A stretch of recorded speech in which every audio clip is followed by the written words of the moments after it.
Maniratnamidam dattam Vaidehyaha Shvashurename Vadhukale Yata Baddham Adhikam Murdhani Shobate.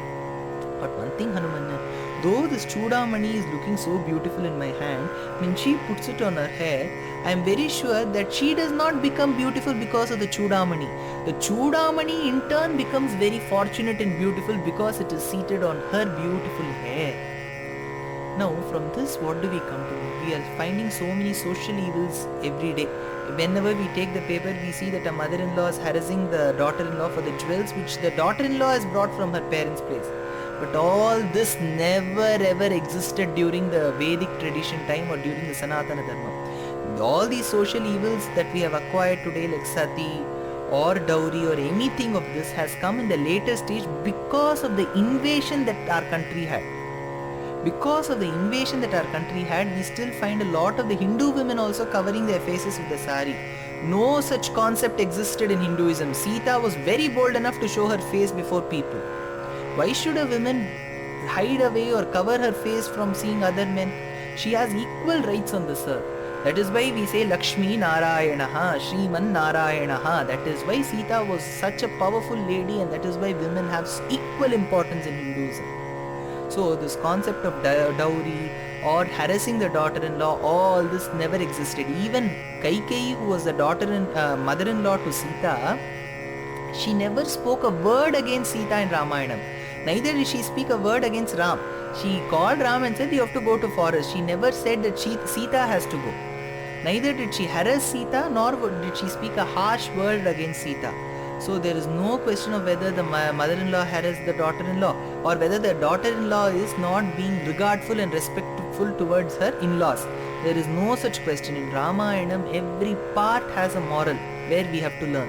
If we read Srimad Ramayanam with utmost devotion, we can lead our lives in the best manner. But where do we have the time to read such great scriptures? Now, after having told the Chudamani's history, Ram again felt very happy on seeing the Chudamani, like how Sita felt on seeing his ring. He was getting reminded of Sita every now and then. Ayam hi shobhate tasyaha priyaya mudhni me manihi adhyasya darshanenaham praptam tamiva chintaye.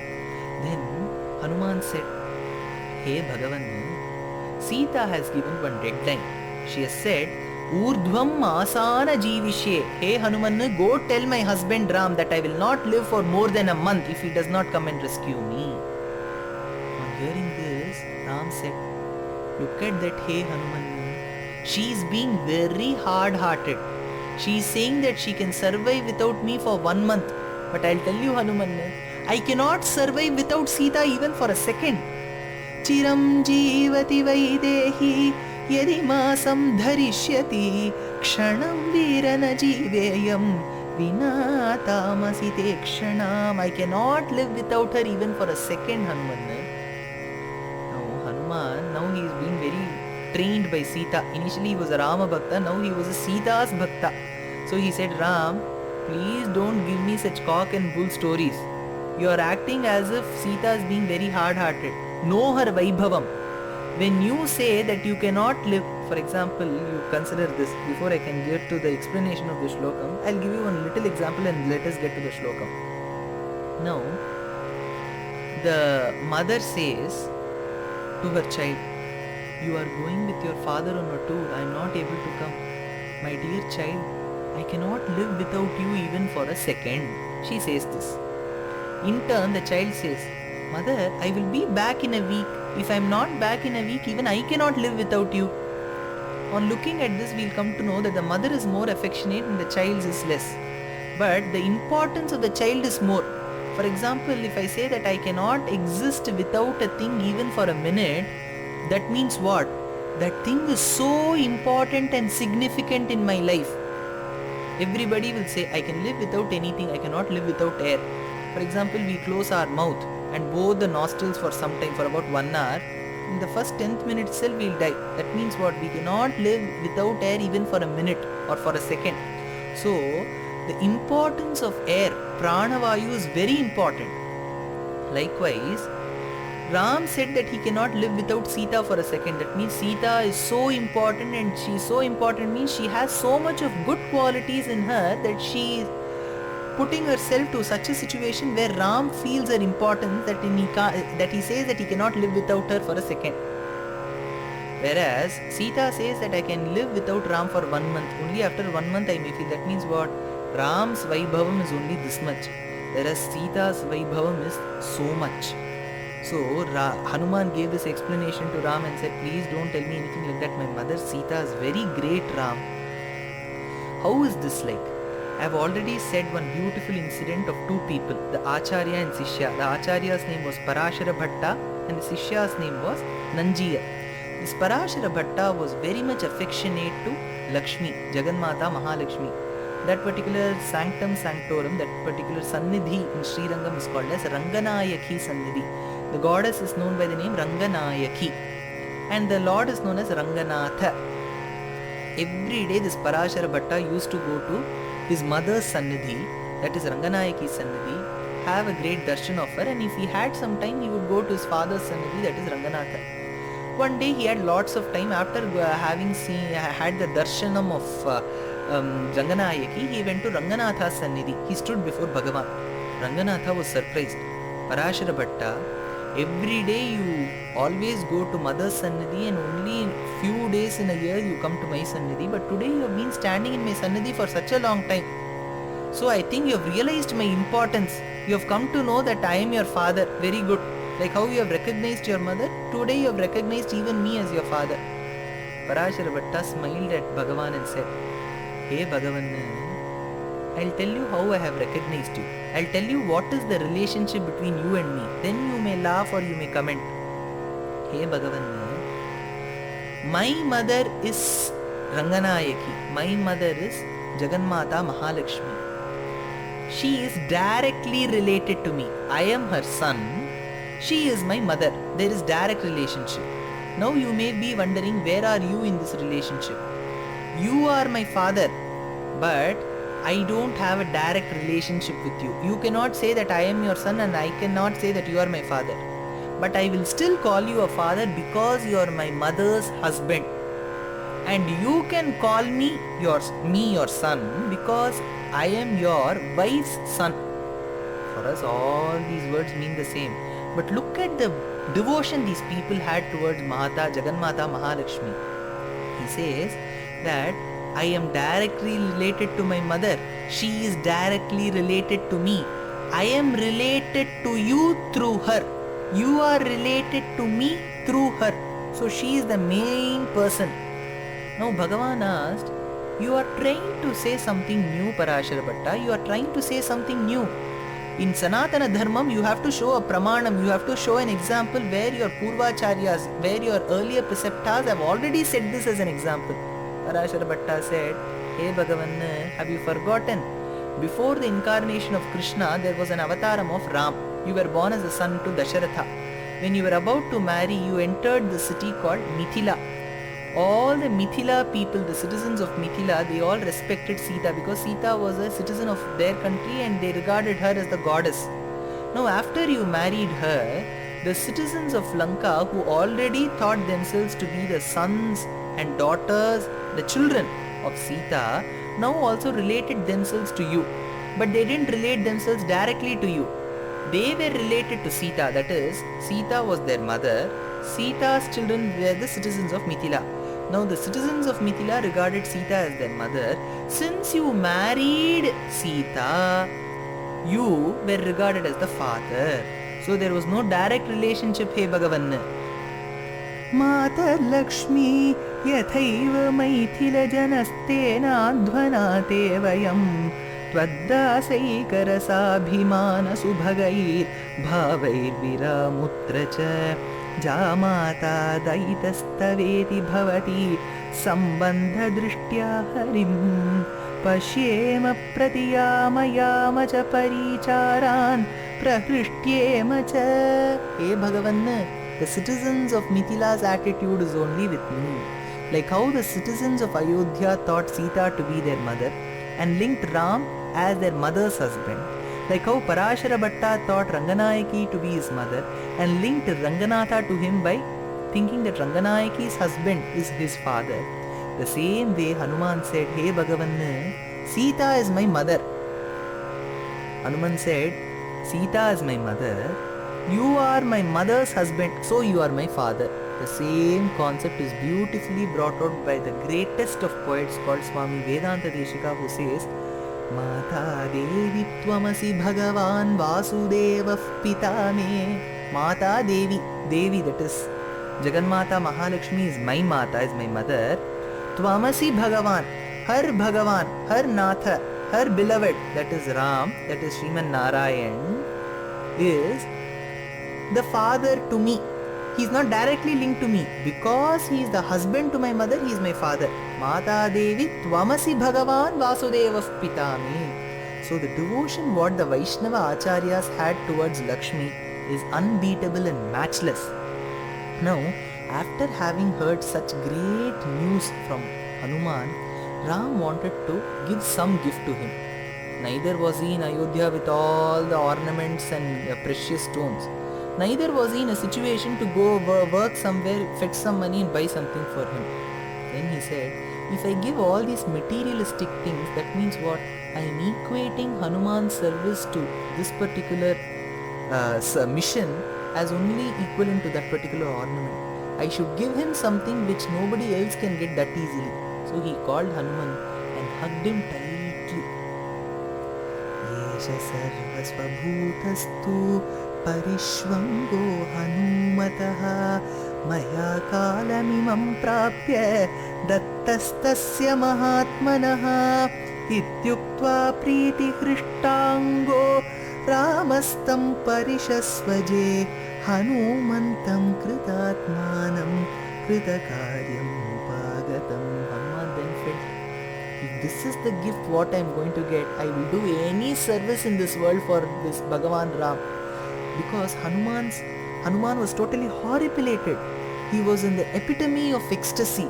He did not know what to do. He never ever thought in his life that the Supreme Personality of Godhead, Srimad Narayan, who had incarnated as Ram in the Ikshvaku Kulam, in the great dynasty of Surya Vamsham, will ever come and give a beautiful hug to him.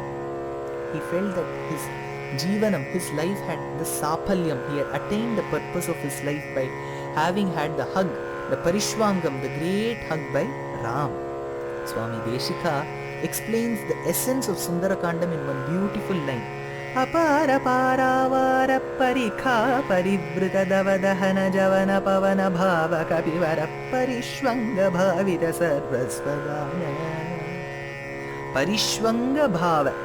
Parishvanga bhavita means the essence of Sundara Kandam is, if you do a mission of Bhagavan, a healthy mission of Bhagavan, with selflessness, not with selfishness, you will surely get some reward which is matchless in this world. Like how Hanuman did this mission and got a matchless hug in this world. This particular concept of how Sundara Kandam took place is beautifully described by Narayana Bhattadri Narayanam. Tvadatta karnanodhyad garud. Cut. Why is there such a huge difference? Is there any difference? First of all, we should know whether there is a difference and why that difference. There is a difference. When he went as the devotee of Ram, he still had that little arrogance attached to him. He still had that little prestige attached to him. For example, there is a president of our country. Though I may be doing service to that president, when I go outside, I will introduce myself as I am the personal secretary to that president. Though I am not that president, that doing service to that president is also causing some prestige issue in me. Whereas Hanuman, when he went as the servant of Ram, he still introduced himself as the messenger of Ram. Messenger means Duta. Duta is still a post. So he was still a person who was mad after materialistic pleasures. A crunch of it was still attached to Hanuman. But when he came from Lanka as Sita's Bhakta, when he went from India to Lanka, he went as Rama Bhakta. Arrogance was still there. He called himself as Duta. When he came back from Lanka to India as Sita's Bhakta, he introduced himself to Rama as Dasosmi. Dasoham, I am your dasa, I am the servant to you. When they say the word servant, it means selflessness. There is no selfishness attached to it. So we should decide, if we be the devotees of Ram, little arrogance will be attached to us. If we are the devotees of Sita, there won't be even that little arrogance which is attached to a devotee of Ram. But now it doesn't mean that we have to be devotees of Sita. We have to see them as a divine couple. We should never see them as separate two entities. They are one single entity, but they have taken two different forms. For example, there is a chair before me. Both these eyes see that single chair. Just because I have two eyes, I cannot see two chairs there. If I see two chairs, it means that there is something wrong with my vision. There is only one chair, but I need two eyes to look at it. The Eka Lakshyam for the Jivatmas is to go to Sri Vaikuntham and do service. And for that, we need two people. That is Mata and Pita. But the Mata and Pita, they may look two. They may look like two different entities, but they are finally, ultimately one single entity. They are Divya Dampati. So when I say that we have to be devotees of Sita, it doesn't mean we have to exclude Ram. When I say that we have to be devotees of Ram, it doesn't mean we have to exclude Sita. We have to have the grace of Sita and Ram. That is the concept of Ramanujacharya's tradition. That is why we say Lakshmi Narayan. That is why we say Sita Ram. That is why we say Rukmini Krishna, Radha Krishna.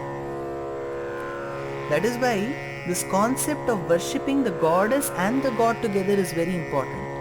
If we worship them separately, the effects will be different. Ravana wanted to have Sita alone. He lost his head. That is, he lost his life. Shurpanaka, that is Ravana's sister, wanted to enjoy Ram alone. She did not want Sita. She lost her nose and ears. But Vibhishana and Hanuman wanted Sita and Ram's grace together. That is why Vibhishana ruled Lanka. He ruled the Lanka Rajyam, whereas Hanuman ruled the Rajyam of devotees. Well, Vibhishana is the king of Lanka, Hanuman is the king of all devotees. Look at the effect. If you worship Ram alone separately, you lose your nose and ears like Shurpanaka. If you want Sita alone, you lose your life, that is all your heads like how Ravana did. But if you worship them both, that is Sita and Ram, the effect is multifold like how Vibhishana and Hanuman are. So we have to decide whom to worship and how to worship. And the most important concept in Srimad Ramayanam, if I start telling the important concepts in Sundara Kandam, it will keep on going, because Sundara Kandam is an ocean. Though the part of it is majorly on ocean, I am calling Sundara Kandam itself as a Maha ocean. It is a huge ocean. That ocean is full of great thoughts and morals and values for us how to lead our lives. We know the 5 elements. What are the 5 elements? Earth, water, fire, air and the sky. They are called as Pancha Bhutas. Bhutam is an element, Pancha is 5. We have these 5 elements. Now, we can find all the 5 elements in Srimad Ramayanam, especially in Sundara Kandam, especially in a character called Hanuman. That is how it is. Hanuman, who is he the son of? He is the son of Vayu. So he was Vayu Putra Hanuman. The first element is Vayu. He is the son of wind god. Now, he had to cross the ocean. The ocean is what? Ocean is water. So we have covered the second element, water. But how did he cross? He crossed it using Akasham, that is sky, ether, space. Using that as the medium, he crossed. The third element is over. Now he had to meet whom? He had to meet the daughter of the earth, the fourth element. Fourth element is earth. He had to meet the daughter of earth. Who is the daughter of earth? Sita. Sita was born out of the plowing field. Since the plow touched that particular box in a point, she was called Sita. Sita is that end point of a plow which touched the box. So she is regarded as the daughter of Bhuma Devi, that is earth. So she is also called as Bhumija. So she is the daughter of earth. And finally, after having conveyed the message to her, when Ravana lit his tail with fire, he burned the entire Lanka with fire. Now the fifth element is covered. What are the 5 elements we have seen? Vayu Putra Hanuman crossed the ocean which is of water using the medium of sky, met the daughter of the earth Sita and lit the entire Lanka with fire. So we have got 5 elements comprised in a character called Hanuman, who is a part of Sundara Kandam which is a part of Srimad Ramayanam. So if we start talking about the importance of Srimad Ramayanam, it will keep on going. Sundara Kandam is a huge ocean. Amongst all the cantos of Srimad Ramayanam, it is said that Sundara Kandam, when recited in a house, especially with utmost devotion and sincerity, that house will never face any kind of situation where there is a shortage of food, water, or there will not be any mishappenings in the family, and that Sundara Kandam recitation will protect the family for generations together, not only this generation. It will protect them for generations together, because Sundara Kandam is a Karpaka Vriksham. Karpaka Vriksham is a celestial tree in Swargalokam that will grant you whatever you want. It is a Kamadhenu. Kamadhenu is a celestial cow that gives you whatever you want. So, Sundara Kandam is nothing but the great qualities of Mahalakshmi. Mahalakshmi is someone who gives you and grants you whatever you want. Mata Devi Tvamasi Bhagavan Vasudeva Pitame Jatasoham Janani Vayoho Ekalakshyam Dayayaha Bhakto Yushmat Parijanataya Deshikairapya Sattvam Kinte Bhuyaf Priyamiti Kila Smeravaktra Vibhasi.